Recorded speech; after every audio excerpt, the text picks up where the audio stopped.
เจ้าหนอลาบ่หายเจ้าข้าเด็กไม้ที่ถอยว่าอายเด็กน้อยผู้นี้ฉลาดลำที่นักหนาอ่านเล่น มากสักกะนั้นเรากูเต้าเจ้าห่อใจกวนจะไขโอกาสเธออายหน่อยหน้าเด็กขาเอางัวมารอดตาจนกว่าจนกันกว่าการแปรกันมันละกันงัวมันการเตะสันใดจักเอามันไปบ่ไหว เป็นข้าใจตึงวันฮือตัวมันมุ้ยแมงบ่ฮือดูกากแกงเหลือรอแต้วสอบอหยาบจะป่องจะคาหนอท่านลงทำก็ใครกำโอกาสเฮือมาตั้งแต่เอาอาดิขามาสู่ยังที่โยหอใจ อามาตไว้กุมเก่าไว้เต้าเจ้าหอจันลีบาเลียวปันไว้วองจูงแค่นองนอพุทธาว่ามือจูงมาอย่าจะไปหาเจ้าฟ้าบัดเดียวหนอจอมตายน้อยนาปางัวตัวอ่านตัวปีออกจากที่ศาลา รีบไกกาไปโสยังที่โยหอคำก็ยกมือตำก้มกาวไว้แต้วเจ้าจังไรส่วนแต้วหอใจยดแยวผ่าแผ่นแต้วเมืองกาสีก็จะกำดีอ่อนอ้อยว่าดูลาอายเด็กน้อยปาลาเราเล่นหมากสังกานันซ้ายบ่หอนได้มันมือเป็นดังเลอนั้นเราเฮอเอาพี่เจ้าเป็นงัว ตัวต่อตัวจนกันหืนได้หันสำแดงตัวได้แรงหลายแหลก็พาเป้กันไปเล่นอาเจ้าว่าเฮยเมื่อนั้นอาเจ้านอนเอาทารงทำก็ทำเจ้าห่อคำยศอาจ ว่าคาเตมหาราชลาจากว่ากันงัวข้านาเปแล้วแต้วตนแก้วหอใจจากมีอันใดนั้นใส่เป็นของไว้ปันท่านนั้นเป็นรางวัลฮือขาแล้วบาปกาปาลาก็ใครจะตอบถอยว่าดูลาอายถอยจังไรกูแต้วหอดใจยศใหญ่ของมีพร้อมไว้เหลือลายกูจ้างฟังไปมาเกี่ยวพาสอดเซลเล่ลำตั้งเอินคำใส่ซอยแหวนใส่กอยธรรมลงกูยักป่งบอกไว้ตั้งภาษาใหญ่และเวียงใจเฮ้มึงเอาไปเสียงขอด อย่าเหือลอดเลือนลอดแต้วสอบอยศอาจได้โอกาสครีญาบอกคือหนอพุทธาฮือหูว่าฮือเอางัวมาสู้จนกันวันผู้พันยามเจ้าจุงใจเต้ามาไวกันเต้าหอดใจกล่าวแล้วเจ้าหนอกเกียวตะสะปนก็ปาปีโตน คืนสู่ในที่อยู่ศาลาแล้วเศร้าสายังจอดถือหิวหอดให้นี้สองบนมีพี่น้องก็นอนอยู่ห้องหิมประตูใจ ก็มีฮันเล่นนาส่วนแต้วปุรีบาปกากันเจ้าหนอลาหนีไปก็จะขอยบอกเล่าเฮอเสนาเก้าผู้ใหญ่อันใส่ไว้ต่างตาว่าเฮอแปลปัจจา หมูนโมได้พามโล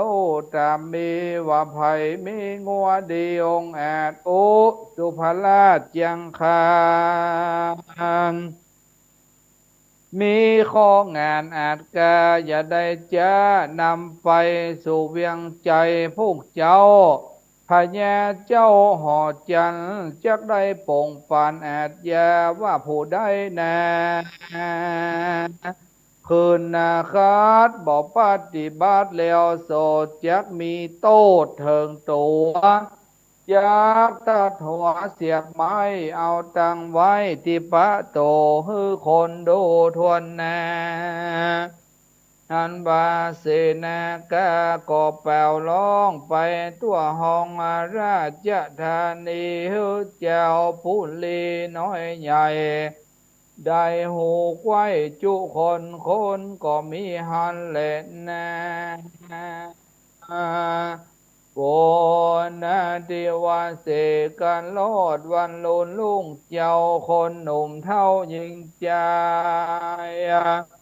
อัน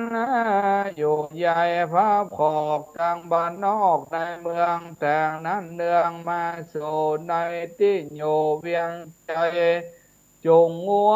ไปหลายหลากหมื่นตัวหากเป็นไม้แต่งแรงหลายบอดจะมักต่อตาผจญโหมต่อจนภาพโซเข่าแย้วอยู่ปุ่นกลัว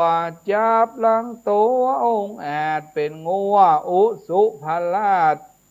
สูงและใหญ่มีแรงจ้อยสามานลังตัวก็งานอาจกาแรงดังจ้างป่าดงลีลังตัวมีเขาเหลี่ยมดังคนเสียมมาแต่งแปลงอาจยักแต่งเสียบใจเจ็บปวดใดเทิงตายคนยิงใจมวนโบอาณเข้ามาสู่ปุรีต่างยัดยีอดเอาเต็มตัวเต้าเวียงใจสนามใหญ่กว้างจากแตกมั่งเพดาก็มีหันแหละนาที่นี่จักวันละนาจะลอดเถิงน้อยยอดกำพากันเจ้าฟ้าห่อคำด้วยไข่กำเก่าจีว่าวันพวกนี้ยามเจ้าฮือแปลงว่าเจ้าแม่ไวเข้าสู่เวียงใจอย่าจะเพื่อต่อตาต่อจนกันดังไข่ปันแก้วแล้วส่วนเจ้าดอกแก้วบุญก็บอกแผ่แต่พี่เจ้าลูกบ่อเศร้างัวตองโอ้ท่าทองที่แจ้งว่าดูแลเจ้าพี่หอยกำพร้าตนเจ้าฟ้าถ้าลงเมืองยอดสะเลืององค์ได้โอกาสขี่แย่แต่วันว่านั้นใส่ว่าฮือพี่เจ้าไปภาคโซกับงัวมวนหมู่นั้นใส่จัดนับได้หมื่นตัวพี่จะกลัวสัตว์ตานหรือบ่พันยานลองแจมางัวเขาแง้มกำพาก็ตอบว่ากำไปว่าดูแลสายจ้อย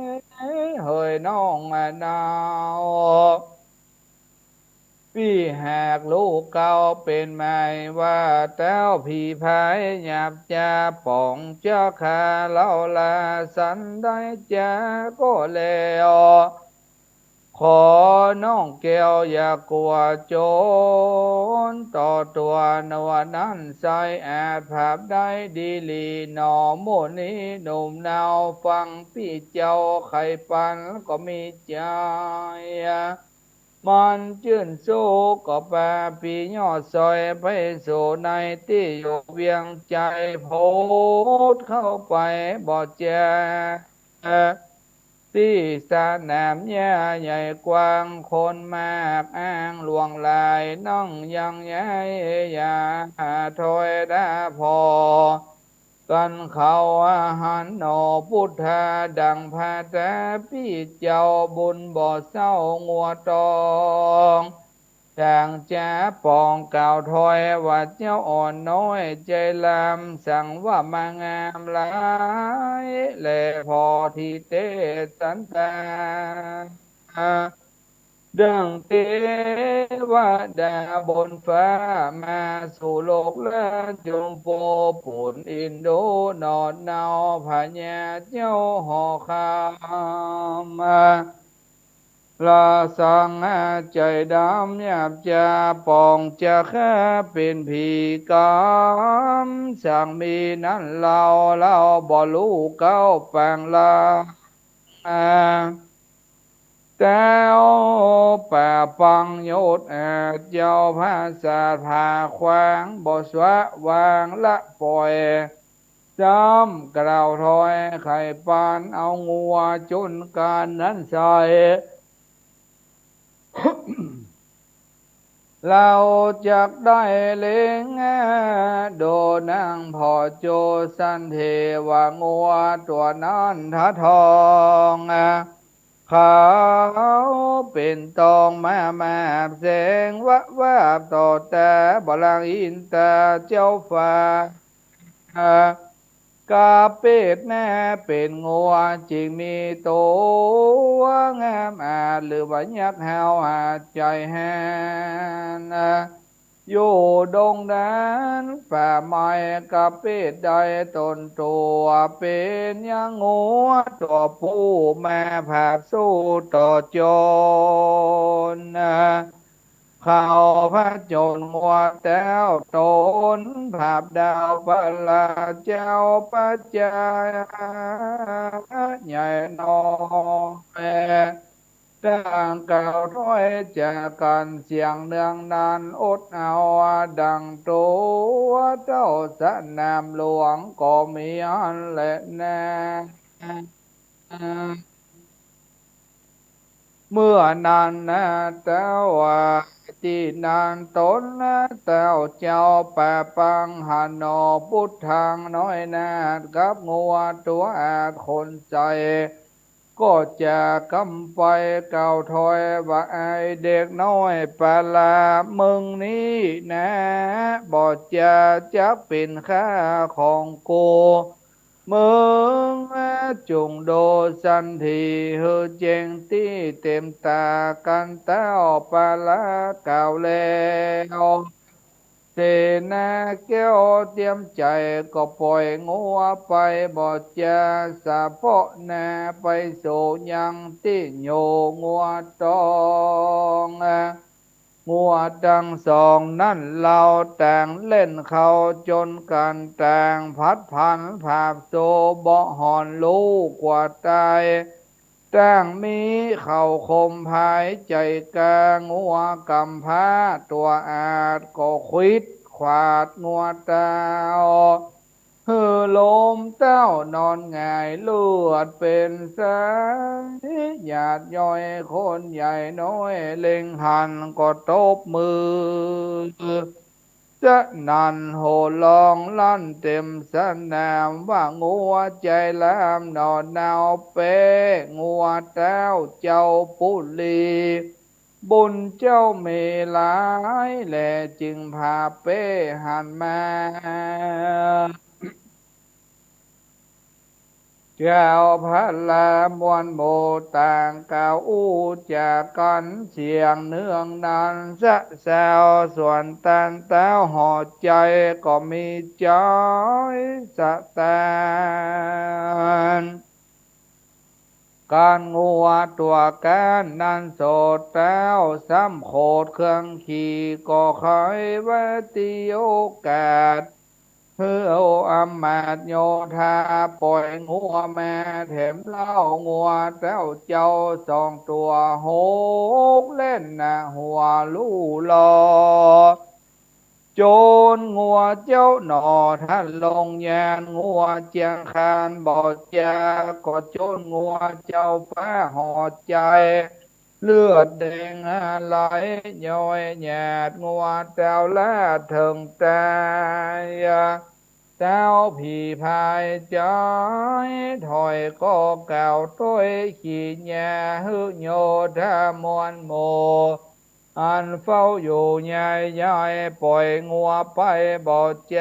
งัวเจ้าฟ้าสี่ตัวเขาบนหัวสองแป้งเหลี่ยมช่างมาบดังไปดาบเพียนกาเล่นสะโพนา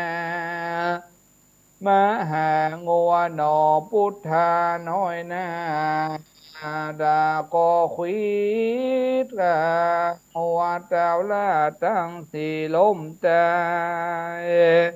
ที่กลางสนามคนลายล้ำหนุ่มเทาหันงัวเจ้าเจ้าเป็นผีต่างยินดีโห่ร้องยกมือสองนั้นเนืองนานแต้วหอจันแบบใบซ้ำโขดไม่เป็นไฟร้องเอินไปบอดแย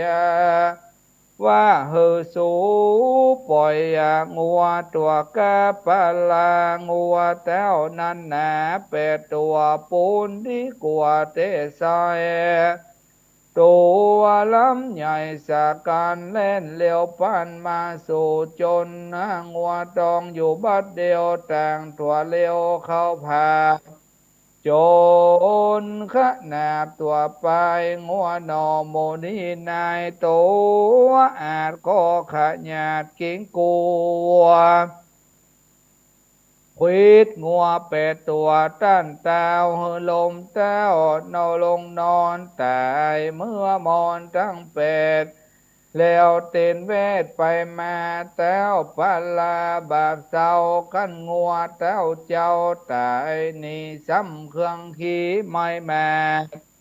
ก็บอกสิแนมาดมวนโมอันเฝ้าเป็นจูว่าฮือหมูสูอย่าแจ รีบปล่อยงัวแม่16ตัวมันไว้ว่องเล่นออกจ้องตังคงมาหายางงัวกำพาเวทล้อมกว่าจุปาแล้วผ่านภายเข้าผาควีดขนาบโตโจรงัวนอตะสะปนหอนหลากว่ามีงัวมากหลายแหลมก็บอกเห็นขามและแย่นก็สะตันจันใดเต้าจนไปจะจายงัวเจ้าไทย16ตัวก็ปากันกลัวเล่นกว่าเข้าสู่ป่าดงลีหากเล่นหนีบ่ยังโปกห่างตั้งหายไป เจ้าห่อใจอย่าใจอย่าปองขนาบขีขาไม่จะขนอปุทาที่นั่นแน่นั้นใจซ้ำโคตรไม่อะไรเหลือเป็นดังเสือโค้งเพวอันละเจ็บมาแล้วดีใจหรือดังเต้นต่อลายแทรกไฟแต้วจังลอยแบบสาวโอ้เฮือโยธาอาดาเก้าตั้งลายรีพันพายอย่าจะปล่อยงูตัวกาเลี้ยวไว งัวแต้วไทยแบบใบนับอ่านได้32ตัวย่อมเป็นงัวอุสุภลาตัวแห้วหาดใจแหนอันแน่จำแนนภาพสู่บ่อหอนรู้ถอยหนีมีแรงดีบ่ไหลมาเวดาไว้จุปาตีต่างอาใจไม่จะขายังกำพาเข้าตองปากันควิดนาขวาด สุ ส่วนงัวเจ้าน้อยแนดก็เป็นใจดีไว้มันบ่ไว้วันสันใดงัวแต้วผีพาย32 ตัวแต่งก็กลัวจิบกว่าก็เล่นเข้าป่าหายไปก็ไม่ยันแหละนะ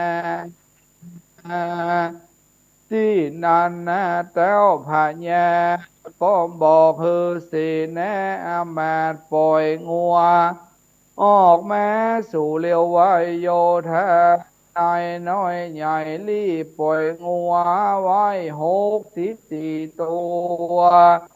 เล่นออกมาไปนอกตะโซนหมายจับโจรเลยค่ะงัวกำผ้าวางวางเอกงัวหน่อโมนี้นายนั้นใจฤทธิใจสามารถมีแรงปานดังจางจิตตัวอ้างเป็นตาก็ขวิดซ้ายขวาโบขาดงัวเต้าลาด64 ตัวปากันกว่าหลายแหล่ปกห่างแผ่ชี้ฟ้าเล่นเข้าป่าดงนาแล้วหายตากว่าจอยก็มีหันแหละนาส่วนแต้วหอจันก็รู้ว่าแลหันดวนทีว่างัว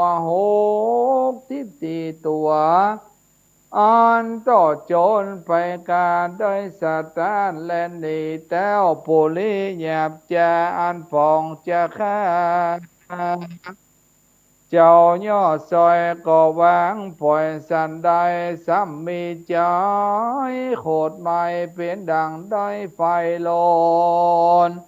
ตีอกตนท่าทางกาดเขี้ยวงาดงาดปูนกลัวเอามือกุมหัวแล้วรออ่าจะนันกองดินดานว่าได้กุมารเด็กน้อยเจือจะถอยเครื่องเข็นกูจะปองเวนบ่ขาด500เป็นใหม่ก่อนมึกใจหมูหมูกูก็อยู่เศร้าเวยสีกันกูตายนี้มอยมอดเมืองก็ได้เป็นยอดสัพพัญโยมึงกับกูนี่ใส่บ่อาจอยู่ได้รวมโลกเหตุจากทุกโศกเครื่องขีที่นอนนาผะแยบาพุลีก็สั่งฮือสีนะปล่อยงัวออกมาจากที่ขอคงคังกันแต้วป่าปังบาบายนับอ่านได้หลายหลากร้อย28 ตัวหาเป็นไม้เขาคมพายบอดยาดังดาบกาจะลีกันใจต่างเลี้ยวไว้กาเกวนหกรีบเล่นภายพานลองอดโอกันเป็นโมเล่นสะสูสะสนโกลาหนอันใหญ่เวทงวนเจ้าไว้จุปาเจ้าใจหมายเจ้าคาฮือความแน่เป็นผีส่วนงัวนอโมนีเจียงเจ้ากันว่าแต้วบาปเศร้าเวทวายก็ขวิดไล่ไปมาถูกหูตาวะวากเลือดแดงหากแหลมไหลมันตุกใจสะดุงเล่นฝุ่นฟุ้งสะสนเข้าไปโสนดันป่าลับว่าหายไปก็มีอันแหละนะจาโอ้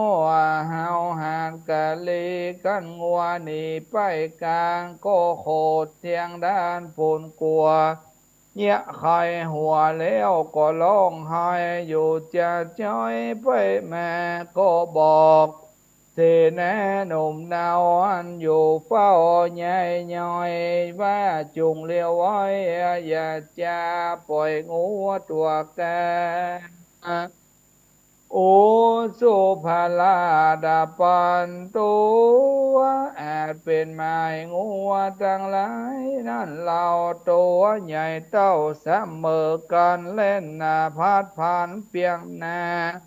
ไม่จะฆ่างัวหนอพุทธาเลี้ยงกันมาลุมล้อมวางเวทออมตัวตนนะฝากกันจนไว้ว่า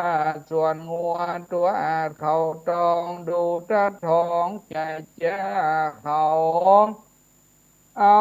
คมกาพัดนาพันเกว่งเลี้ยวปันไปจอดเขาคมสอดปักแตงเลือดอะไรแดงหลังย้อยเป็นดอยเป็นสายเป็นข้าวขายกระคงขี้หาฟูงเป็นกองย้อนงัวเขาตองควิดร้อยงัวแต้วโยดใหญ่ปุลีลวดไปหนีบ่โย เล่นเข้าสู่ดงภัยให้แต่ไปกว่าจ้อยก็มีอันแลนานิธิตังขีญาสังวานานาวิเศษจาองเอกโกนาโลหะกำแพงวัดตองผูกดวนสีก็บังกุมสมเลสาเดอ่าทำ พระธรรมเทศนากำแพงวัวตองผูกท่อนสี่ก็จบไปอ่าวันนี้ก็ ได้เทศนาธรรมผูกท่อนสี่หลังจากผูกท่อนสามหลังจากที่แต้วพญาได้ปั่นธนันเรื่องมากสกากับเจ้าหน่อโพธิสัตว์เจ้ากำแพงวัวตอง เล่นจนมากสกากระดานแตกเหลือเป้เหลือแปดแล้วก็พอมีอย่างเล่นแล้วก็กึดอย่างแรกก็ตาก็คือเรื่องของเรื่องก็คือเป็นความโหดความไพเกียจอ่าที่ว่าพญาน่ะการเปิ้นแทนที่ก็ยอมไปเนาะตถาเนาะตัวก็เท่าแก่แล้วเนาะไปเล่นแน่ละอ่อนเนี่ยมันก็ดึงเอาพ่องถ้าเล่นแน่ละอ่อนแล้วมาดึงบอกว่าไผ่เนาะเอาเข้าละอ่อนก็บอกกลัวละฉะนั้นก็ต้องเป็นผู้ใหญ่ให้เขาอ่าอ่าหลังจากที่ได้เล่นหมากสกาการไปแล้วก็มีความคิดว่าละอ่อนผู้นี้มันมีงัวนี่ป่ะพญาเนี่ยกึดละกึดไปหลายอันปันอย่างแล้วว่ามันมีงัวจากนั้นก็เลยตาว่าถ้ามึงมีงัวดังอันก็จริงอันอย่างอีมากสกานี้เนี่ยนะก็กระดานก็ลุก็ล่มไปละก็เลยแบบนี้ดีกว่าเอางัวมาจนกันบ่มันพวกเจ้าไอ้เนาะมันพวกเจ้าเอางัวมาจนกันบ่กษัตริย์ตัดแล้วบอกคืนคำนอโพธิสัตว์เจ้าก็บ่แจ้งว่าอย่างใดเนาะคนใจเอางัวมาจนก็จำเป็นก็เลย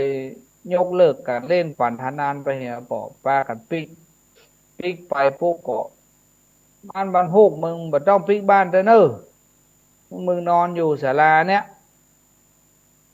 นอนอยู่ศาลาเนี่ยบ่เท่าปิกไปไหนละมันพูกไปการมาขวายเนาะบ้านไก่ว่าดังอันแล้วก็ปิกไปล่ำลากันไปไหว้จ่าเต้าพญาลาไปปุ๊บคืนนั้นคืนหุ่งนอโพธิสัตว์เจ้าก็ได้เป็นน้องใส่ยามาม้อยนอนอู้กับยังตนตัวแห่งงัวเข่าตองอู้กันอู้กันว่าวันพรุ่งนี้ก็จะได้จนงัวเต้าพญาเจ้าปี่งัว เข่าตองนี่เป็นงัวเทวดามาเกิดมาแถลงเป็นงัวอู้ได้ แต่งัวเต้าพญาในอู้ไปได้เนอะว่าอันก็ปรึกษาหารือกันงัวเขาตองก็บอกให้ตัวน้องเจ้าน้องว่าเป็นหยังน้องรักของอี้จนไปเตอะคนเฮารู้แพ้รู้ชนะรู้อภัยเป็นสิ่งที่มันควบคู่กันมาเมินละคนเฮาอย่าไปกึดอย่าไปกลัวเหก่อนไปพอให้มันได้หันคำตาเหก่อนแล้วก็มาพิจารณาตาบหูตามหันไปมาได้พอเด้อเปิ้นว่าเขาว่าโดยเปิ้นน่ะมักบักให้ดีฉะนั้นคนเฮาก็เกิดเป็นคนแล้วก็ต้องพอดีๆโบราณว่าไว้เนาะ10 ปากว่าบ่เต้าตาหัน10 ตาหันบ่เต้ามือชวาม10 มือชวามบ่เต้าใจพิจารณา10ใจพิจารณาบ่เต้ากำแยงอันนี้คือของจริงโบราณเพิ่นว่าไว้ฉะนั้นก็งัวเขาตองก็สอนน้องว่าอย่างเงี้ยของอี้เปิ้นตายกับคนเตื้อเฮาก็ตายเปิ้นก็ตายเฮาเจ็บเปิ้นก็เจ็บเพราะฉะนั้นก็อย่าไปกลัวเนี่ยไปพอถึงตี้เหียก่อนแล้วก็กลัวมันว่าอันเราก็ปากันพักผ่อนรับไปเนี่ยตกวันพุกเจ้ามาพญาตีกองร้องเปล่าใจเสนาเปล่าประกาศดูกะลาพี่น้องทั้งหลายอันอยู่ยังเมืองกาสีนครนี้ก็ดีไผ่มีงัวอุสุภราชงัวตัวแอดเครื่องขี่เป็นงัวดีๆคอเป็นงานลำใหญ่สะกันเอามามันพูกเขาจะโจรงัวกันกลางสนามพญาถ้าไผ่มีงัวแล้วเฮือเอามากำเน้อเอามาตาโจรกันถ้าไผ่มีงัวแล้วมาเอามาโจรแล้วพญาจะตัดหัวเสียบไม้เอาประจานไว้แน่เมืองผมเนี้ยครับเพื่อนเราขนาดเพิ่นเหมางัวมาฮื้อมันไม่ใช่เรื่องที่ผิดหรอกตัดหัวเอาเสียบไม้เอาโชว์บ้านโชว์เมืองพอแล้วพญานี่ใจบาปมากๆใจขี้นใจคอใจบาปมีความเมตตาสักหน่อยในเมื่อเจ้าบ้านเจ้าเมืองหันดังอันแล้วก็กลัวตายทุกคนก็กลัวตายกันพองัวมารวบรวมกันจากงัวดีๆเลี้ยงดีๆก็เอามาส่งให้พญาไว้จนรวมแล้ว10,000 ตัวพี่น้องตั้งหลายงัวถึง10,000 ตัวเอามาอ่าไว้ในโขงราชวังเพื่อว่าจะเตรียมตัวจนว่าอันแล้วก็ประกาศแล้วภายพร้อมที่จะจนแล้วก็เอาเนอร์ฟิตดีๆหลังจากให้มาก็ฮือเสียแน่อำมาตย์เป็นนำเอาหน่อโพธิสัตว์เจ้ากับงัวเขาตองมาเอามาถึงปุ๊บก็หน่อโพธิเจ้าก็ไหว้สากับพญาเจ้าเมืองเปิ้นบัดตันอู้ตันจ่าอย่างเที่พญาเจ้าเมืองนี่สร้างเสนาอำมาตย์ปล่อยงัวมาเลยละงัวซะงัวขี้หล่อให้เนาะปล่อยงัวมางัวปุ้งจุลัดมันหันงัวเขาตองกู้ต่อสู้มากับปุ้งเข้ามาหางัวเขาตองนอพระพุทธเจ้าลบประตันอย่าแม่ถึงปุ๊กกับงัวเขาตองป้องกันมาฮื้อน้องทุกคนได้เจ็บกับหัวย่อกับตบเขาซัดขึ้นกันบ๊บจนกันด้วยแรงปะทะว่างงัวเทพงัวเทวดากับงัวเมืองพยาการเจ้าบ้านเจ้าเมืองก็หันตบมือโห่ฉะนั้นปั่นปืนเอาเลยจนกันมันก็จนกันไหมบางคนก็พิจารณาโอ้ละอ่อนคนนี้ก็ไม่แน่ฮักแต่ว่าพ่อแม่มีไหนมาหูน้อยอย่ามาแน่ฮักแต่ว่าไปปองงัวน้อยเหตุตัวนึงเอามาโจรกันเอ้ยบางคนก็ว่าบัเจ๊ก้าเจ๊ลูกคนก้า ถ้าลูกคนไม่มาเตียวมาเหี้ยมาให้อีให้ลูกยักษ์นี่บางคนก็ว่าย้อนไปถึงงัวหลังจากเจ้าบ้านเจ้าเมืองพิจารณานอโพธิสัตว์เจ้าแล้วก็ย้อนไปถึงดังอ่างัวจนกับขนาดงัวกำพร้างัวตองงัวเขาตองกับควิดเขาคมตึงสองต่างคนต่างคมจนกับไว้เจ้ากับมางัวเขาตองเขาเฉียบปึ๊ดงัวเจ้าพญาตากไงตายพญาพอแล้วสะดุ้งเจ้าบ้านก็ตบมืองัวพญาตายแล้วงัวพญาตายแล้วก็พญาก็โคตรเกลียดสร้างเฮือเสียนะปล่อยงัวมาแหมเนี่ยนี่คราวนี้เล่นขี้โกงเหมาะปล่อยมากันสองเอางัวออกมากันสองตัวโจนกันโจนสองตัวกันปล่อยมาแหมสี่ ปล่อยงัวไม่มซีโดมันเล่นเอาเข้าเล่นไปเลยดีๆพญาผีบ้าผีบิดละความความโคตร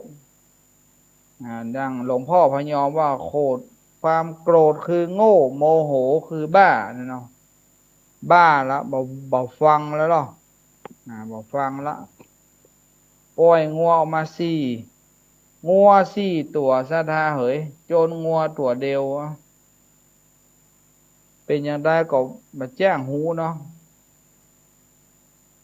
งัวสองตัวงัวสี่ตัวโจนงัวตัวเดียวว่าแล้วบอกฟังอย่างนั้นก็โจนไปโจนก็การตายถึงสี่นะแล้วหัวจันบาปใบก็โคตรไหม้ประดังไฟห้องเปล่าวักวักวักวักเอามาแฮมเอามาแฮมเนาะ พญากับสีน้ำมากับป้อยไม่แหมแปดตัวปโทษคราวนี้แปดตัวนี่ยังฮึกขนาดเนอลำสกันปโรงงานนี่ป้อยแม่กับโจรแถมถึงแปดก็ตายมดกำนันตูบตีนถึงมาเด้อพญาโคตรตูบตีนบ้าๆเราโอ้ยบ่ไหวแล้วเหรอแปดตัวก็ตายบ่าเอามาแถมปล่อยแม่มสีหกตัวโจรเนี่ยสิบหกตัวงัวสิบหกตัวบางตัวก็หันเจ้าหมูโดนโจรเลือดย้อยบางตัวกลัวตาย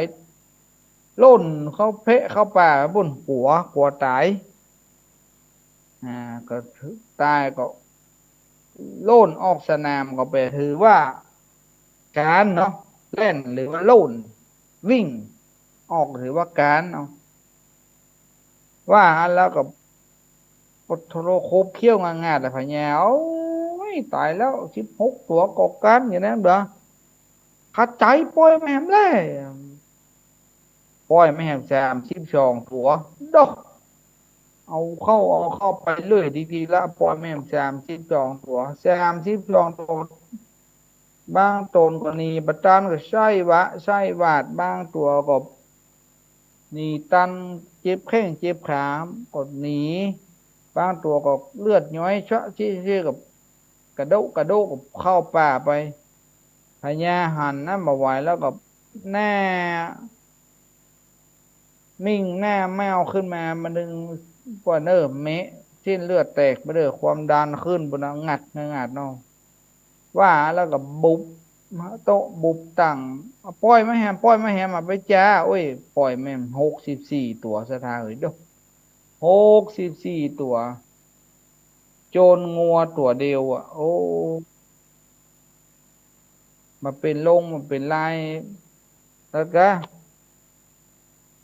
มาเป็นลายก็กุ้งเนาะว่าก็โจรโจรก็การแถมตอนนั้นถ่ายแย่มือกลุ่มหัวแล้วหรอโอ้โทโรบักเกยหูบักเกยหันจี้ตัวก่อการมันมดอย่างใดบอกใครให้ใครหุย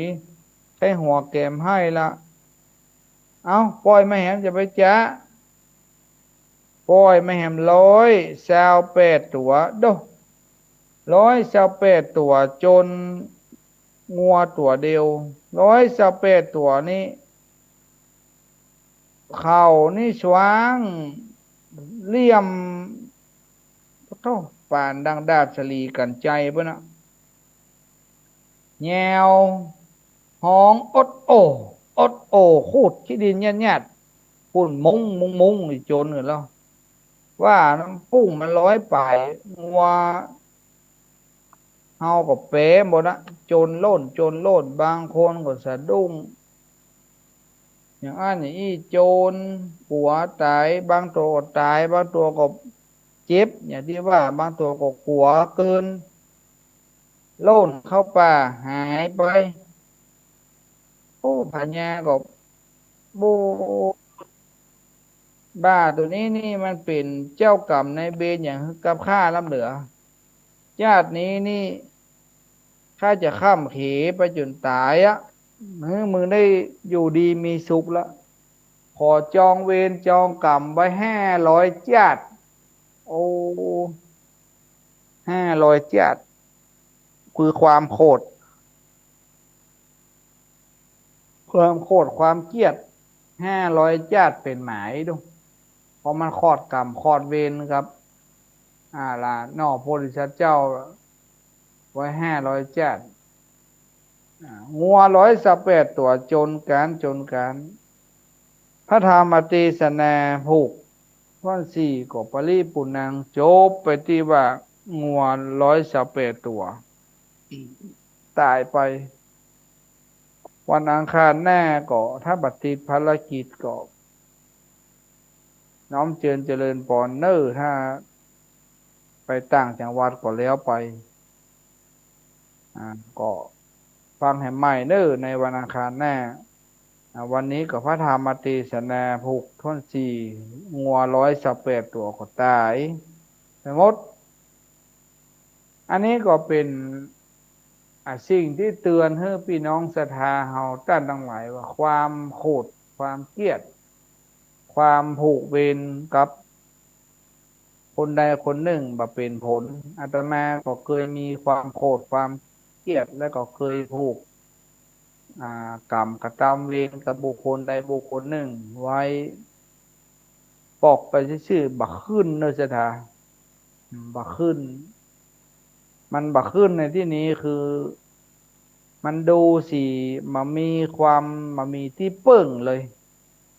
เอาพ่อจังใดก็มืด8 ด้านมีก็ตัวเฮาความที่ขอดเวรกระเปิ้นแล้วก็โคตรเกลียดปองกระตามเวรต่อเขานะเหมือนเพิ่นเอาแก้วน้ำมาควบเอาไว้นะเอาพ่ออันใดก็ตันไปหมดมีก็เฮาคนเดียวพอแล้วมันแบบโพดแบบโล่งดูแล้วบักเขาท่าก็อยู่บดีพระเจ้าสอนว่าให้เมตตาอย่างเดียวเมตตาเป็นที่สุดเมตตาคุณนางอรหังเมตตาพระเดชพระคุณหลวงพ่อท่านพระครูวิมลยานประยุทธ์เจ้าคณะอำเภอเสกำเปงเจ้าอาวาสวัดพระสิงห์วัดหลองวัวแดงอำเภอแสนกำเปงจังหวัดเชียงใหม่พระเดชพระคุณหลวงพ่อได้สอนไว้ว่าศรัทธาทั้งหลายถ้าไผ่มาว่าหรือว่าคนใดที่มันโคตรมันเกลียดมันจังเฮามันอยากจะขอดกรรมกับตามเวรกับเฮาหลวงพ่อเพิ่นสอนว่านะโมพุทธายะนี่ล่ะแม้นมันจะตืบตีนใช่5 เตื้อก็ว่านะโมพุทธายะ5 เตื้อเมตตาต่อมันติ๊กมันถึงอ่อนไปคนเดียวมันถ้ามันมาอ่อนมันก็แพ้ภัยมันเองนี่เนาะหลวงพ่อพระเดชพระคุณหลวงพ่อท่านพระครูวิมลยานประยุทธ์หลวงพ่อบุญชูเจ้าอาวาสวัดร้องวัวแดงจังกำเปงเชียงใหม่เพื่อนสอนคำว่า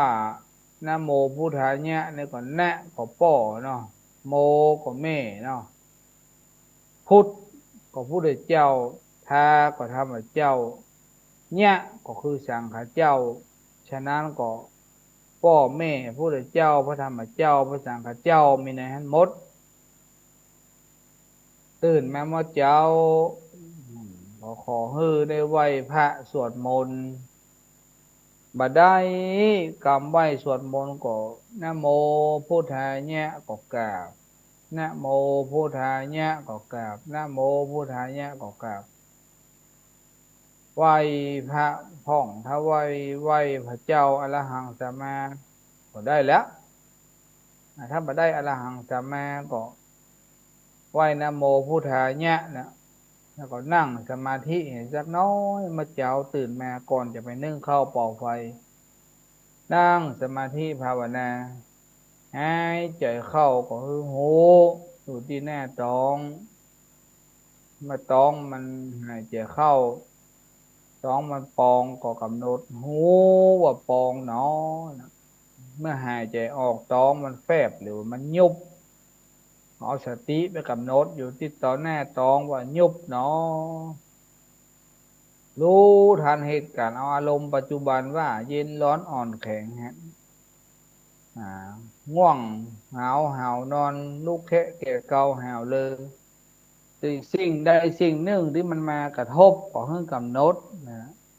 ภาวนาขอได้มอก5 นาทีนั่งอยู่อย่างอื่นยังนั่งได้นั่งเมินยังนั่งได้นั่งอู้นั่งโมนั่งลมก็ยังอู้ได้เป็นวันยังนั่งได้นั่งสมาธิ5 นาที10 นาทีนั่งบ่ได้นี่ก็แจ้งจะว่าอย่างใดละอย่างน้อยก็ได้5 นาทีก็นั่งสมาธิภาวนาให้หูไหว้พระไหว้เจ้าเสร็จแล้วก็แผ่เมตตาญาติลงธรณีแผ่เมตตาให้กับเทบุตรเทวดาอันรักษาตนตัวแห่งเจ้าศรัทธาตนตัวแห่งมูลศรัทธาเฮาเนี่ยหลวงพ่อพระครูหลวงพ่อพระครูวิมลยานประยุทธ์เพิ่นว่าหลวงพ่อเพิ่นทำทุกเช้าเพิ่นหยาดน้ำแน่โหงแน่กุฏิเพิ่นเพราะหลายอันปันอย่างที่เข้าหาหลวงพ่อเนาะทั้งคนให้คนดีคนชอบคนจังมีหมดแต่หลวงพ่อบ่ไหววันหลวงพ่อเมตตาหยาดน้ำตลอดทุกเช้าหลวงพ่อเมตตาหยาดน้ำเพกุศลศรัทธาเพบุญเสื้อวัดเสื้อวาเทวบุตรเทวดาอาหักปกปักรักษาอย่างวัดวาอารามที่หันที่นี่บ้านจองหอเฮือนเจ้าที่เจ้าดินแผ่เมตตาไปนี่จะเป็นการให้อภัยหรือว่าให้เมตตาความเมตตาต่อบุคคลคนนั้นถ้ายิ่งขอดกรรมกระทำเวรไปแต่ถ้าเราใครหูว่าขอดกรรมกระทำเวรไปได้ก็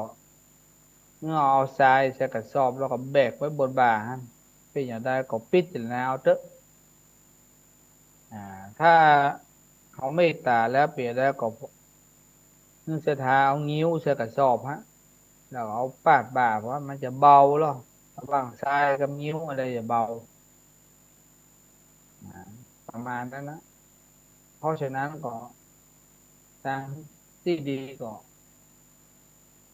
สรรหาเอาที่สิ่งที่เบา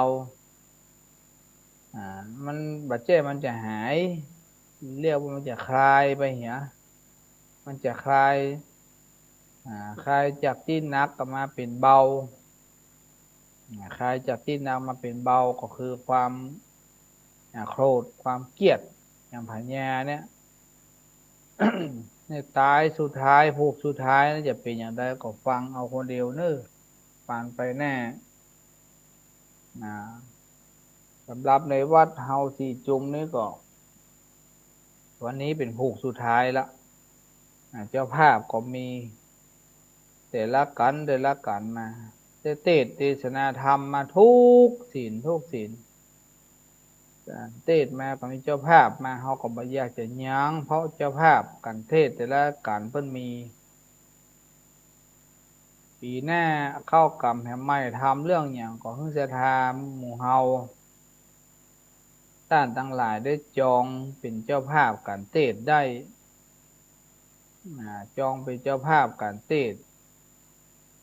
ตามกำลังศรัทธามามากบาหลาย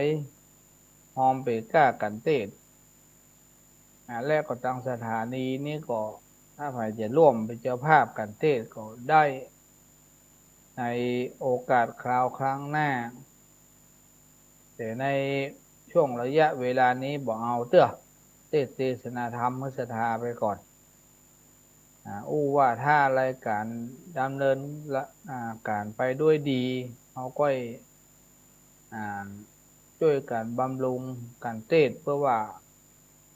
ฮื้อบำรุงสถานีวิทยุเฮาฮื้อไปเมินนานๆนับวันครูบาอาจารย์บางรูปก็มีเวลาภารกิจเยอะก็เลยมาได้มาออกรายการก็กลัวสถานีเอาหายไปก็รักษาจะลงสถานีไว้แถมมันเมินนานๆเนาะอ่าอันนี้ก็จะทาได้จดจำไว้ว่าความโกรธความเกลียดความขอดกำกระจำเวรต่อบุคคลใดบุคคลหนึ่งมักบัดเจริญบัดเจริญมันบักขึ้นมันบักขึ้นมันถึงบอกไปทางหน้า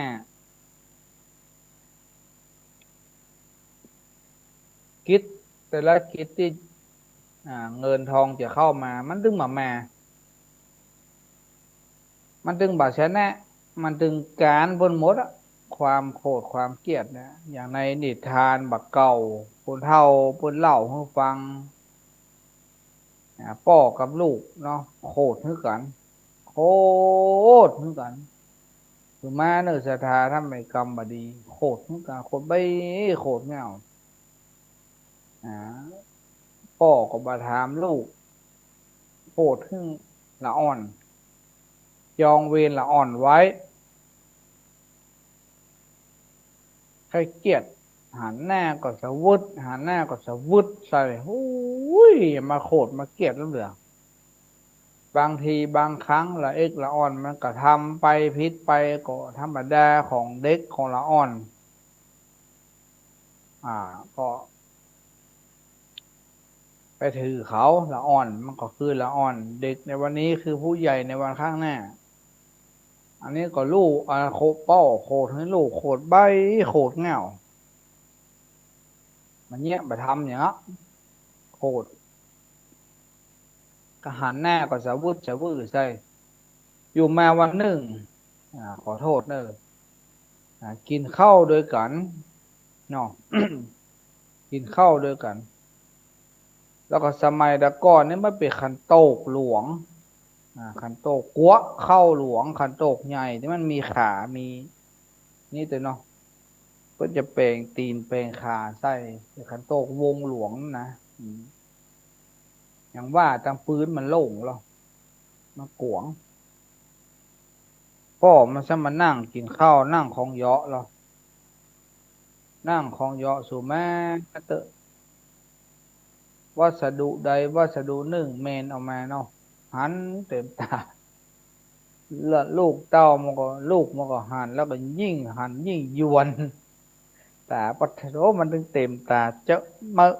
มาเล่นเนาะมันแต่แค่เอามาให้ตั้งของเราได้ว่าดังนั้นแล้วก็มาแจ้งว่าใดได้ก็หันแล้วเนาะก็ถามป้อมันป้อข้าจะจี้เนยป้อมันก็ถึงแบบปากเนี้ยป้อข้าจะจี้ในป้อเนอถึงแบบปากใครเกลียดกินข้าวติ๊กๆป้อมันถึงแบบฟังเนี้ย โอ้มันใส่nhôngเคสตั้งอะไรเดียนเน็ตเห็นจะกำเนาะถามให้มั้งปอข้าจะจี้เด้อพ่อผมว่าอย่างกำนั้นกับถ้าจะสุดปัญญา เองค่ะไม่ถามป้อข้าจะจี้เนอ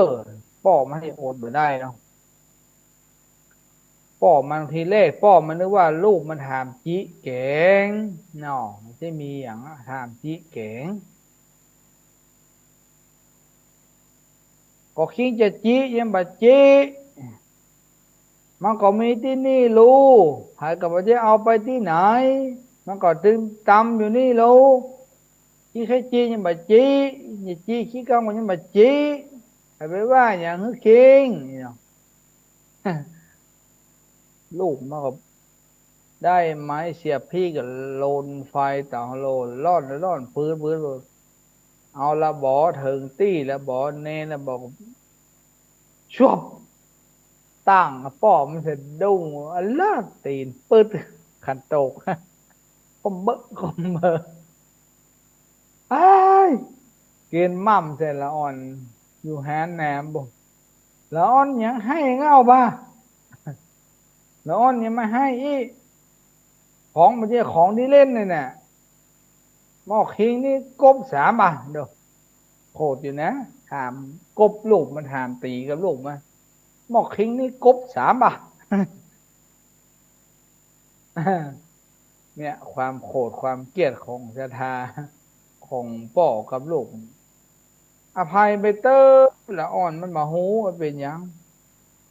นี่เล่นรุนแรงเสียบเข้าจังๆเนอกสนาเนาะหันแล้วบอกใส่ยง1 2 3จุบอะโหลโลโลแล้วก็ดิ้นขวาดๆเนาะอันนี้ก็ วันนี้มาอู้เรื่องเกี่ยวกับความโกรธความเกลียดแล้วก็เนื้อหาสารธรรมกำพร้าหัวตองผู้เพื่อนสี่อ่าที่อังคารที่แล้วก็ได้เอาข้าวเรื่องอ่าสุราหรือว่าเรื่องเล่าเถื่อนนี่สถาได้ฟังเรื่องเล่าเถื่อนก็ผ่านไปวันนี้อ่าจะห่อข้าวกันเรื่องตำนานเม็ดข้าวเนาะอ่าที่แล้วในเรื่องตำนานเม็ดข้าวผ่านไปมาวันนี้เป็นข้าวอ่าเรื่องเล่าเถื่อนเล่าเถื่อนขออภัยเนอะกินเป็นยาก็ดีกินแล้วก็มีสติวันนี้เอาเรื่องตำนานเล่าเถื่อนฟังเอาเป็นนิจานเป็นนิยายเนอสถานเนอเล่าก็ดีไปอย่างว่าเสียขันตั้งขันอย่างต่างๆนานาที่จริงเล่าได้เปิ้นดีเปิ้นแบบไปเนี่ยไปทำอย่างฮื้อผาย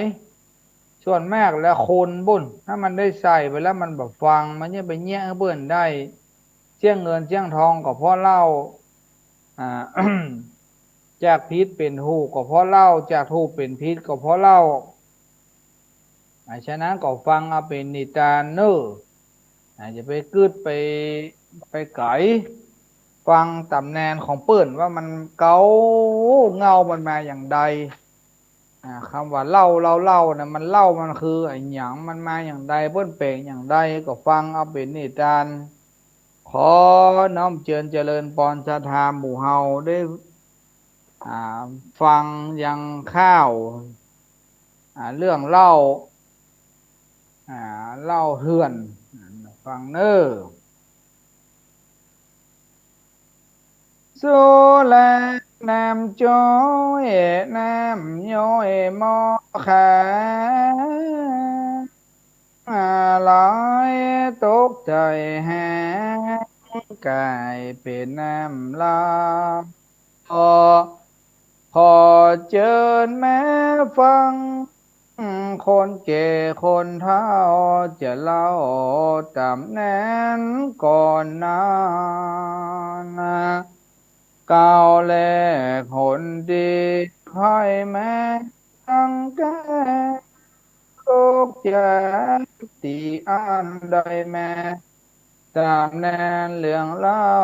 จากบอกใครจะตามที่ฟังแม่ เป็นว่าอย่างอีมีไหมกูปากแค่เป็นกวางแต่จีเลิกยังลงไปสอกตึกเสียฝนตกแม่น้ำห่วงบ่อลึกใจเย็นอยู่หันน้องนำโดยไม้มันสุกหล่นทับถมกา จากน้ำใสงามกลายเป็นคุณของลวดเป็นสาโทอยู่หันอองมอโตแม่เจ็บก่อนจูมือขี้ไทยทมกันเสียงดังเวอเวอจะปะนกอันกูแน่นกจอกนกจิบแขกเต้าเลโลว่านกเอียงป่าตาป่ากันเป็นเส้น นกปลากันกินวีดวีดเต้นเต้นน้องปากเป็นเพลงปอกซอกบินขึ้นบ่อไวตกไปดังตบชอยหัวปีกแองไงกลางมีในวันนั้นผ่านป่ามาหัน ชื่อสุลาพระเตียวสังเกตเยือปะใส่นกบินช้อยปีกพื้พื้เป็นสังจาลือนกนี้มันก็แข่งใจเข้าไปพอจีที่ดอยไต่ขึ้นยืดกองห่านใส่น้ำมักมันก็ตักจองเอาไม้ใบหองมาดมพอกายว่าเป็นน้ำหยางหอมบอดหอมใบอย่างบัดตื่นดองแต่ตักมันจิ้มพอลองเหี่ยน้อยบ่อนักฮ้อนแผ่วหมกอันลงคอดะปากจบว่าเหมาะเต้หนอผู้พันบ่โลตัดไม่สร้างปองมาแปลงน้ำคอกเหลาผู้ตักใส่ลองได้หม้อเกิงก้อนนี่แหละแล้วมันก็เตียวเดินออกจากแพะไปเวะกราบไหว้ปู่เจ้าในป่าแห่งนั้นมีตนเมตตาเป็นฤาษีกาภาวนาไว้ท่านผู้ทรงศีลผู้แผ่นเข้ากายว่างตนจีไพรตันพระข้านี้มีนามว่าชื่อว่าสุระล่าสัตว์แหวเล่นในดงผู้ข้านี้แล้วมีความผาสงว่าต้านอยู่ดงมาเมินป่านอีข้าขอทาวาน้ำนายของนี้เหินลับโดยดีจิมเตอะเลอสีองค์ดำสินธรรมปะเลอดูงามแห่งห้องกริยา ต้านก็ยืนรับโดยความเมตตาน้ำผู้ผ่านมาระบายตีกลายได้กินจากกำเหมาะบอดหมอใบตีนมือจี้ไปเหียบเหียเพอไข้หัวเสียงดังเอินกันกอดคอผู้ผานเสียวแหห้องเพลงมวนล้ำตบแข้งตบงาขาโหกันไปแม้ลีลาหมดจอยกินกะน้ำมาบ่อเต้าสักน้อยของเกมาจอยแต่ตักเลือสีทรงสินดังไฟกำยับเสียบนกจีปิงเหมาะหนาพอนกตัวนี้บ่ตายกะหาฤาษีเอาแม่ดีดหัวแต่จอยเป็นขี้เหล้าหลวงวันนั้นวันน้อยวันน้อยสินธรรมเหนียวลอยบ่อค้างการปฏิบัติก็เลยขาดยังร่วมกับนายพรานสุระวาลุนีสีบำเพ็ญเลิกละเป็นพ่อกาเล่าสองคนก่อนนาใส่น้ำคอกเดินตามถนนฤาษีจีดงกับท่านป่ากว้างเขาเล่าลือกันตัวเมืองตัวบ้านได้กินน้ำล้ำเช้าจนปอหมดปากที่กว้างไม่เต้าฤาษีก็เข้าใจตานว่าตีน้ำนี้มีหน่วยอาสังมันก็เป็นธรรม500องค์ตอม คนเมากินกันกันงานบาของโจรเจ้าบ้านโจรเจ้าบ้านเมืองตกย้อนตึงแต้วพญาและจะติดต้องกลายเป็นขี้เหล้าตึงมวนกายเป็นคนตุกดื่มมาดื่มน้ำเมาหวานลวดคืนลวดหวานกลายเป็นขี้เหล้าส่วนบาลือสีกระโปผ่านเท้าหางขายต่างเมืองต่างขายคนปากันกินเกิดการหอนให้พินาศกันเสียงก็มีผู้พามสุระวาลูนิสีแป่งเล่าดีกี้500 องค์ทวน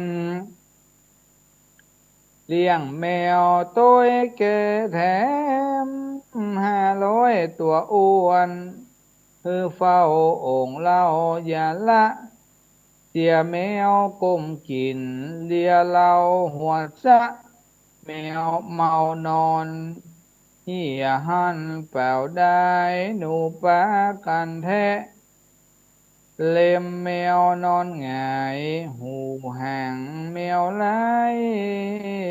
จนหมดจนเสียงแมว500 ตัวหูห่างดังเกี้ยงอยู่ป่ากันเดียมหมดพืชชวนว่าผู้พานลือสีก่อนนึกไปกราบทูลเจ้าพญาสภาสามิตรปกครองราถาแห่งตองปาลาวิธีแห่งห้อง ว่าจองตูแม่ถวายเต่งยองยังองค์แนมอ้ำมาลิด ส่วนเต่าพญาสัพพสามิตรปกครองรัฐถ้าแห่งต้องปลาละวัตถีแห่งห้องว่าทรงตุมาตาวาให้แต่งต้องยังองค์นำอำมาลิดส่วนเต่าพญาทรัพย์พระสามิตรก็ได้รับเอาแล้วกาสั่งทหารใจโยกมาลัดถาฮือสู่หามมาในเมืองที่นี้ส่วนว่าดานกาฟังการสังจีฟังไปโดยดีบอดจะเสียไปประหารแมวตายอาสา500ของอันฟางบนองค์น้ำลาวเขาเลยจัดแกนว่าเขา2 อันใส่ยาเบื่อเสียงช่วยกันดำแลบุกขวางเฟียงล็อกแขนไปเมืองบอดจาส่วนเจ้าพญาว่าไอ้สาพระคิดจะลอบฆ่าตนกูเอามีดดาบปัดตัดคอ2 ทูอย่าได้มูตูเอาดินโหมแน่ส่วนวาลาสีฟังก่อนเจ้าข้าแมวมันฟื้นมาแล้วมันกินน้ำจันทร์นอนไปเหงาแย่ขอพญาเจ้าคุณแน่แต่สัพมิตรฟังผู้พันจ๋าก็สั่งเอาแม่จะกินพอยังส่วนพญาอินทร์ก็ลงมาเป็นกายลอยมาจากฟ้าว่าเฮ้อดำลายเว้ยอย่าจ้าปิโตเน่งเล่ารุนแรงคนปากอ่อนน้อมเป็นคนปากแข็ง บุบตีฟันเต้งก็เพราะว่าเราขี้ขาดยากันเบาขาบเข้าลูกเมียพิษกันบ่ไว้ย้อนนะผู้สูแลมันขายนำให้เป็นไปขวยบ้านขวยเมืองนับตั้งแต่นั้นคนตึงคนตั้งชื่อเสียง ตามชื่อสำเนียงสุรานามเล่าสาปาสามิตรพญาตันเจ้าหันในไหลจับบอกข้างได้เล่าที่แม้กำเนิดเหล่านั้นปอหมอกหือได้ม่วนงานขอตานบูฮูจะไปเล่าขวัญ พอโป่งลงกำจบสารข้าวซอยนะปราสาทน้อยใส่ล้อข้าขอไปโต้ยจิมเตอเต้าอีสู่กันฟังและนายเอาละอันนี้ข้าวเรื่องสุราน้ำเหล้านี่เด้อจำมาเด้อสถานเด้อมันมาจากไหนจากไหนจำชื่อไว้เด้อมันมาจากที่ไหนความเดิมหัวทีก็ไม่เมินละมีตำนานมาเมินอย่างที่ข้าวที่เครือเปิ้นว่าไว้เนาะไม้ไผ่กุดเนี่ยนะไม้เนี่ยโผนตกใช้ไม้ไผ่กุดท่านน่ะ หน่วยไม้หน่วยตอกไหลลงหั่นหมดดองหมักไว้ เมินเข้าเมินเข้าก็กลายเป็นสุราเป็นสุราก็ นกไปกินก่อนนกจากมาฮ้องก็ฮ้องย่องไหนนะจ๊กจ๊กจ๊กจ๊กนกจอกนกเจิกปลากันไปกินแล้วก็ปากย่อยกันเนี่ยผู้พานชื่อสุรพานสุรพานไปหามใจว่าเอ๊ะนกตัวนี้เป็นอย่างไรเนี่ยอ่ากินน้ำนี่เลยจะมาเป็นเมาเป็นอันนี้บินบ่ขึ้นผู้พานก็ขึ้นไปพ่อเลยไปพ่ออันน้ำในบ่อคอกน้ำในบ่อต้นไม้ในโกนต้นไม้นะโอ้น้ำนี่เป็นน้ำอะไรยังนี่เนาะผู้พานก็เอาใบไม้ไปตวงตักมาดมพอโอ้น้ำนี่กินอย่างบะตื่นดองได้นี่เนาะเป็นน้ำอย่างไงเนาะผู้พานก็ยอกเลยยอกปุ๊บฮ้อนลงคอเผาเนาะพอทะลุน้ำอย่างฮ้อนได้ฮ้อนว่ากินไปสักกำเกิดอาการเมามีอย่างฟ้อนคนเดียวตะตึงทึงฟ้อนไปจึงไปได้กินนักแล้วออกอาการจกแหมวันมาใส่แหมจอกนึงใส่แล้วพอเอาบอกคอกมาตัวแปลงบอกคอกก็ตวงเอาน้ำนั้นไปเตียวไปกึดได้ไปหันใส่ฤาษีนั่งบำเพ็ญภาวนาเจ๊ก็บะจ้างแล้วก็เอาน้ำนี่มันลำขอไปถวายให้ฤาษีตนมีศีลมีธรรมก็หานดังอันแล้วก็โอ้น้ำอย่างห้าบ่ผ่านหนึ่งดูแลท่านบุรุษีข้าเอามาจากในเพศในป่าพุ่นท่านลองกินพอเด้อน้ำนี่หอมว่านะเราทอกขึ้นฤาษีใส่บกโอ้น้ำนี่ฮ้อนได้ฮ้อนมาให้ดีลำให้ลำกะเอาข้อติดใจฤาษีกินแล้วก็น้ำเมียเด้อศีลธรรมกรรมฐานหายไปหมดอะ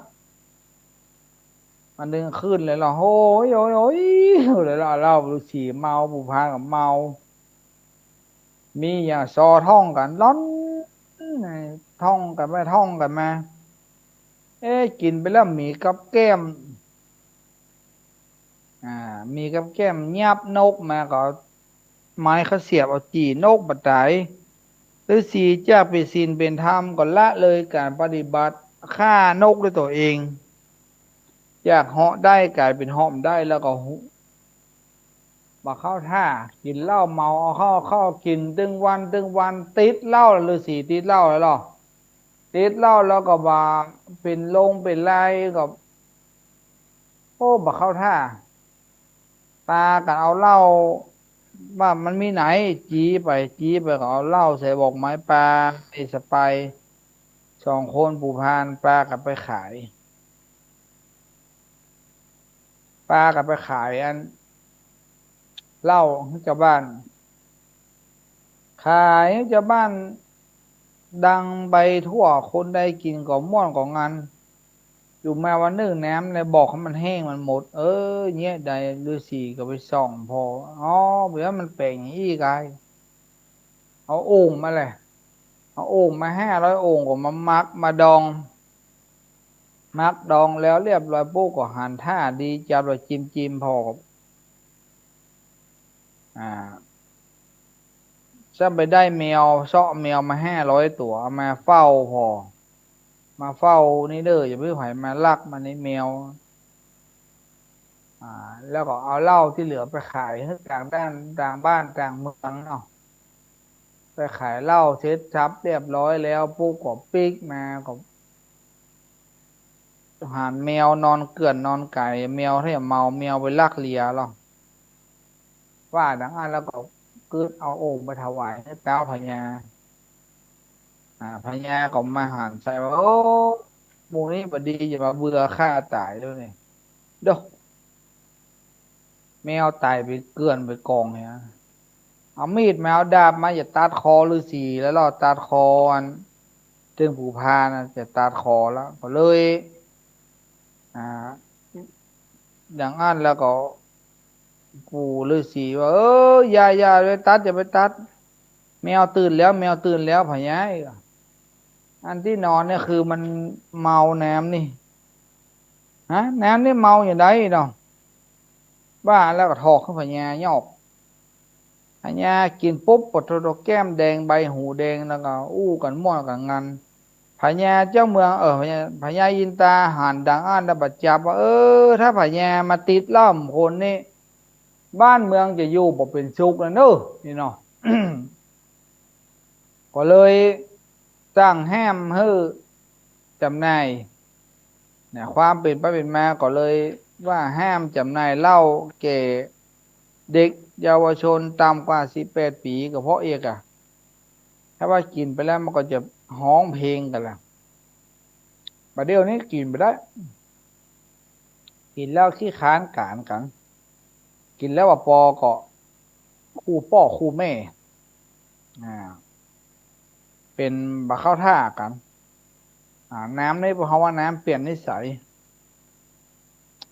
จากที่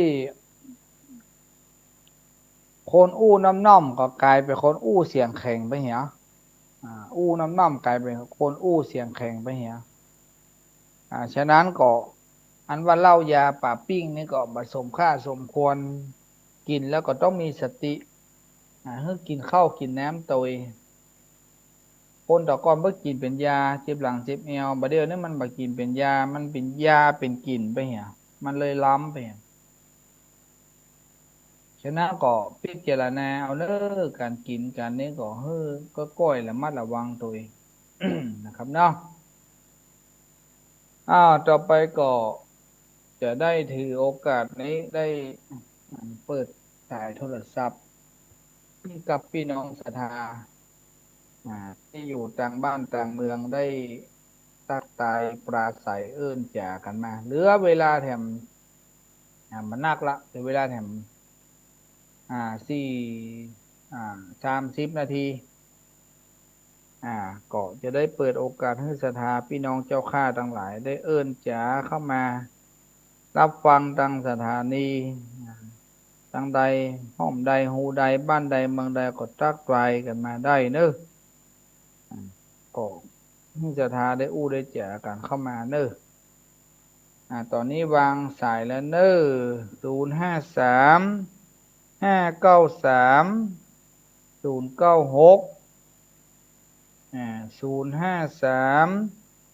593 096วางหูแล้วเนอะศรัทธาอยู่ตังใดก็ได้ยินแล้วก็น้อมเจริญเจริญพรติดต่อโทรเข้ามาได้เนอะ053 593 096วางสายละเนอะพี่น้องศรัทธาต้านทั้งหลายบางคนบางท่านก็เกียมตัวไปโดยท่านอาจารย์พระครูไปลำปางอันนี้รับสายเลขก่อนนอเจริญพรจากไหนอยู่ป่าไม้แดงหมู่9บางปะอิดเจ้าป่าไม้แดงฮอมบุญเนี่ยเจ้าว่าอย่างไรสำนักสงฆ์ฮอมบุญป่าไม้แดงหมู่9ป่าไม้แดงคนป่าไม้แดงมาปิดไปตายไปแล้วนะมาปิดไปที่บ้านเนี่ยใครเจ้า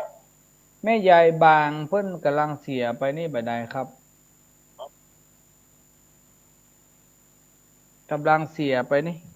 คนบ้านจางอีเนาะ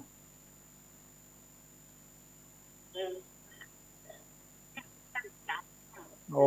สาธุสาธุยินดีได้ยินชัดเจนดีเนาะได้ยินชัดเจนดีเจ้าได้ทอดเจ้าสาธุเด้อแต่เจ้าเป็นยังไงเป็นยังฮะดับไปนะอันกะเห็นเนี่ยดับฟังทุกวันอังคารเด้อแม่เด้อได้ยินกะได้แต่อ่า สาธุเจริญปอนเนอร์สาธุ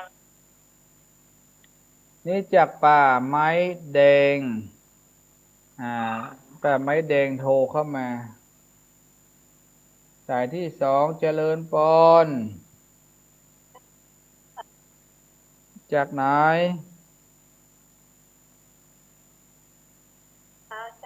สาธุได้ยินชัดเจนนะแม่นอชัดเจนโทรศัพท์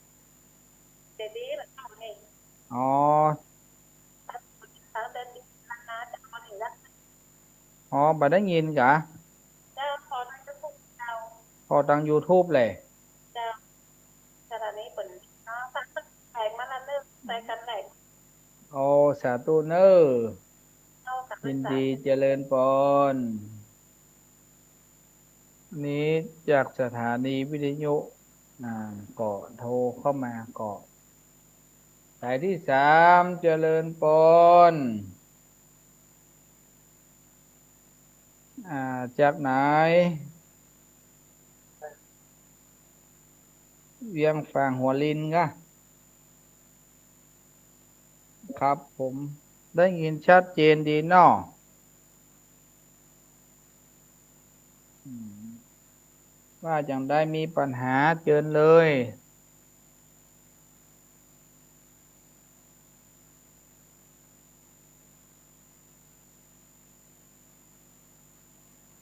สาธุสาธุเนอ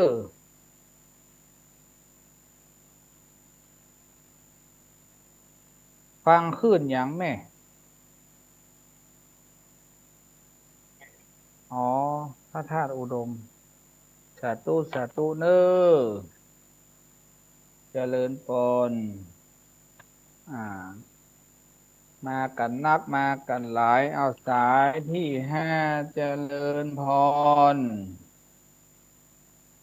ติดละเนอ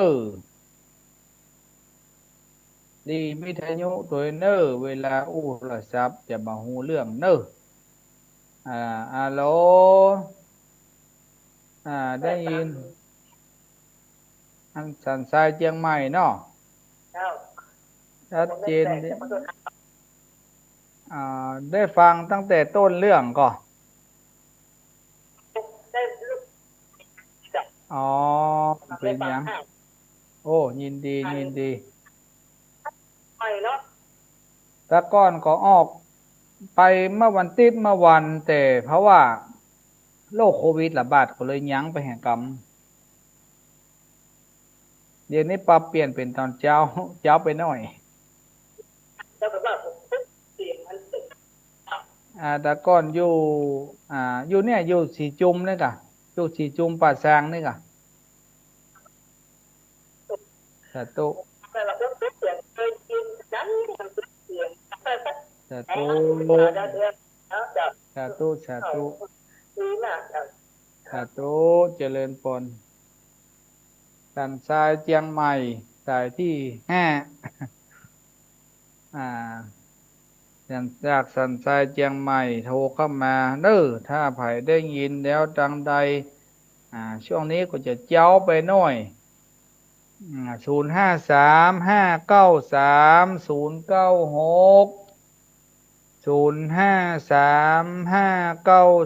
05359309960535930996สายที่ห้าจากสันทรายผ่านไปสายที่หกเข้ามาเจริญปอนจากที่ไหนจากเดือนไม่ได้ละปูนบ้านอย่างมโหนอจากเดือนจากบ้านอย่างก็เดือนแรกเดือนอ่แต่แต่าอ๋อออกรายการตอนนี้เริ่มแห่ใหม่เป็นภาคเจ้าแตะก่อนออกฝ่ายฝ่ายเออสาธุแต่ว่าสาธุสาธุเนอยินดียินดีนะแม่เนอเออให้แม่นแม่น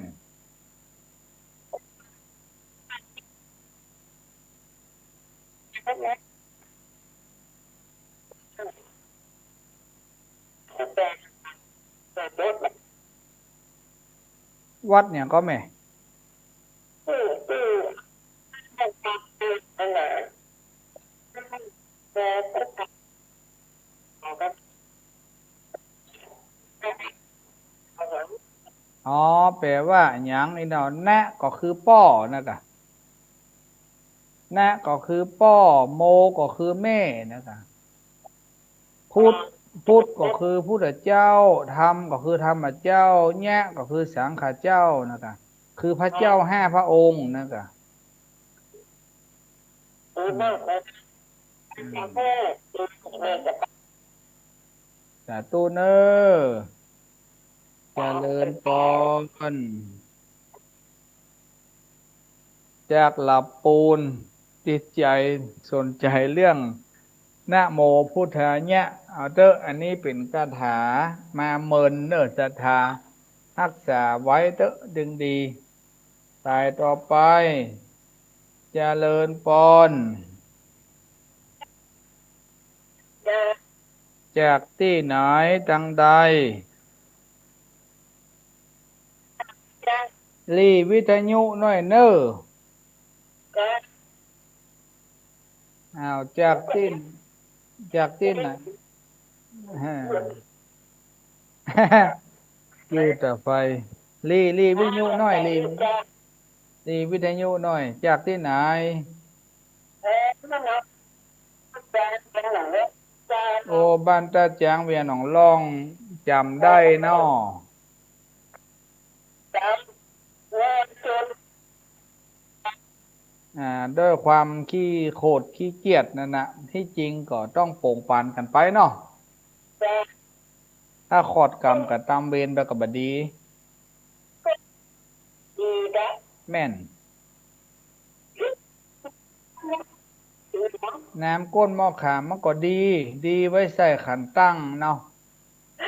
จะมของเปิ้นอยู่ดีแต่คนกินบดีแบบได้ของเปิ้นดีอยู่กับของเปิ้นนั่นนะจะแม่นจะเจริญพรเนอ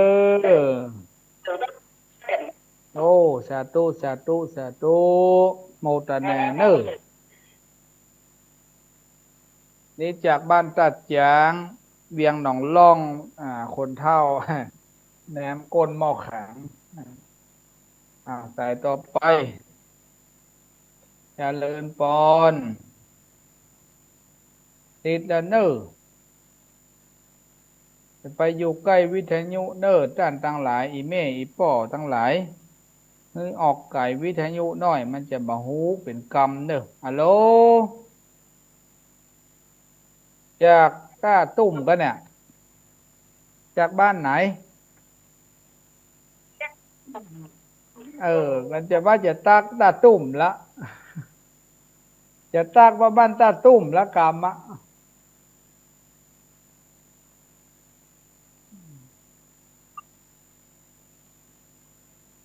ก็ตามเป็นรายการทำเพิ่นขอมาเนาะ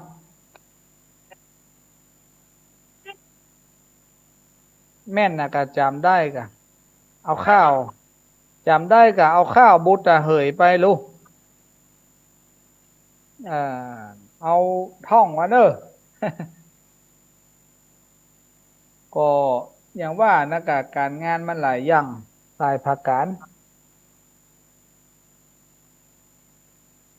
เบอร์อันใดหมหูนอกประเด็นนี้เปลี่ยนเบอร์ส่วนตัวนี่ก็เบอร์063มีเออไฟหรอกถ้ามันมีก็บันทึกไว้โทรมาเถอะไปฟังโทรวันนี้เต้อเนอะ เรียนไม่จ่ายเนอะ สาธุเจริญพรเนอะสาธุสาธุอันนี้แม่จันหอมจากบ้านตาตุ้มเปิ้นก็เอาข้าวสนใจในข้าวเอาบุตรตาเหยไปก็ได้มอบให้เปิ้นไปข้าวบุตรตาเหยก็ได้มอบให้เปิ้นไปเอาสายต่อไปเจริญพรไม่จ่ายจากที่ไหนไม่จ่ายพินกันไม่จ่ายมัน ใส่จ้างเจอนางฟ้าจ้างโอ้สาธุสาธุเนอหายจากพื้นสาธุอนุโมทนาเจริญพรวันนี้ก็ท่านอาจารย์พระครูก็จะเดินทางไปทำบุญถวายกฐินที่บ้านโป่งลำปางขออภัยเนื่องอาจารย์พระครูเรากับผมติดภารกิจที่กฐินที่ในตำบลเดียวกันแล้วก็วันที่2ก็จะได้เดินทางไปทำบุญชีพตะอายุฮือโยมที่ราชบุรีแล้วก็งานขาวดำก็มีครับที่วัดที่บ้านก็บัดสะดวกแต่ช่วงนี้การงานก็หนักเอาละเนาะก็เป็นอันว่าพอสมค่าสมควรเกกะละเวลาพอเลี้ยวพอเวลาก็อ่อนมาติ๊กมดมาก็จะได้นำรายการนี้ก็ขอจากลาพ่อแม่พี่น้องศรัทธาหมู่เฮาไปก่อน หวังว่าท่านทั้งหลายจะได้รับชมรับฟังในวันอังคารต่อไปถ้าบอกมีภารกิจอันไหนก็จะมามาจะให้พี่น้องศรัทธาได้ฟังตายสุดตายนี้ก็ขออำนาจบุญญาบารมีแห่งครูบาอาจารย์พระธาตุเจ้าบารมีแห่งพระธาตุเจ้าทั้งหลาย12ราศีทั่วประเทศไทยเฮานี้และบารมีครูบาอาจารย์ทุกรูปทุกตน จงได้มาปกปักรักษาพี่น้องศรัทธาหมู่เฮาเจ้าข้าทั้งหลายทุกผู้ทุกคนอยู่ก็ขอให้เป็นสุขไปก็ขอให้เป็นสุขแม้นจะเดินทางก็ขอให้ประสบแต่ความสุขความเจริญกึศสิ่งหนึ่งสิ่งใดขอให้สมดังกรรมกรรมปรารถนาจุยังจุประการและก็ขอบพระคุณในความเมตตาธรรมของอาจารย์ท่านพระครูอภิวัฒนาวิกรม อาจารย์บรรยงอภิวัฒโนที่ได้เมตตาให้เรากับผมได้มาเผยแพร่ธรรมะประจำวันอังคารก็ขอบคุณกับอาจารย์ท่านพระครูโดยวันนี้ก็รู้สึกว่าขัดข้องทางเทคนิคนิดหน่อยก็มาเป็นหยังขอกล่าวกับผมก็จะพยายามแก้ไขไปเรื่อยๆจนกว่าจะถูกล่างเปิงใจครูบาอาจารย์และศรัทธาญาติโยมสิ่งใดดีๆก็จะได้นำมามอบมาให้ศรัทธาต่อไปเนอะวันนี้ก็ขอกล่าวคำว่าเจริญสุขเจริญพรกับคณะศรัทธาต่อไปเนอะขอไว้สา